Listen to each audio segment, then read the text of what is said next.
I did not set out to ruin my sister's debut.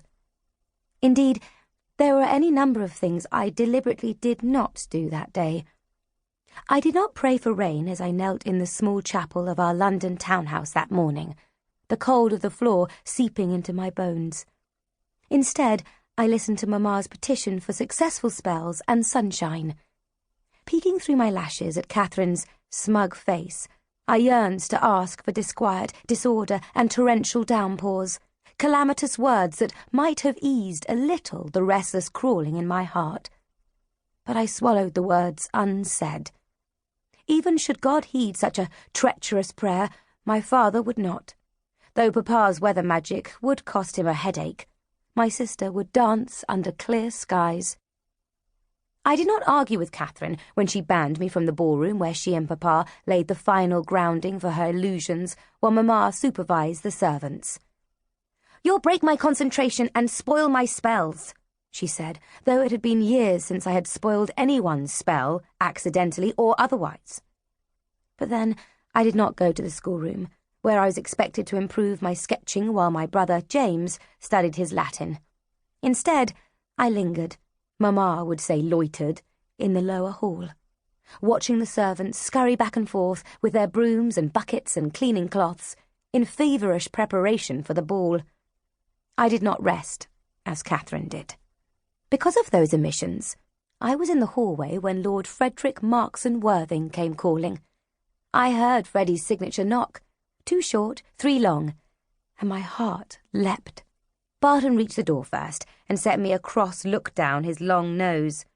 He accepted a small white visiting card from Freddie, and I slipped into the open doorway.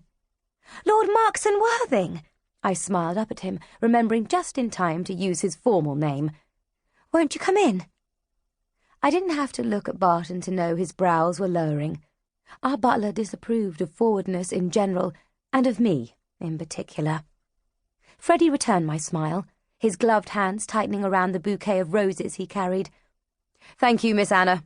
Only for a moment. I don't want to leave my horses standing too long in this wind." In truth, Freddie had no need for horses. As Illuminate of the Order Lucifera, he could compel the carriage with spells. But he preferred the aesthetic of his matched bays, which drew the eye and required less effort to maintain than magic. Barton led us upstairs to the green drawing-room, so named for the ivy pattern sprawling across the wall and the deep emerald drapes. "I will notify your mother, Miss Anna." Freddie and I sat on matching high-backed chairs near the window. Freddie leaned toward me, nearly crushing the roses he held. He smelled of tobacco and cinnamon. "I hoped I might see you." My face grew warm as I met Freddie's intent gaze. I had first encountered Freddie only a few days after we arrived in town for Catherine's season, to launch her into Luminate society. As a son of an old-school friend of Papa's, he had come to pay his respects. But though he had talked to Catherine, he had looked at me. 2 days later, our paths crossed by accident in Hyde Park, and after that, by design. My maid, Ginny, might suspect the frequency with which Freddie appeared during our errands about London, but she was the only one who knew of our involvement. There was no one in the world I liked so well as Freddie.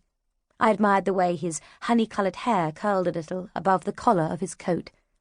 I adored his eyes, which were not really grey, but a band of blue around a centre of brown.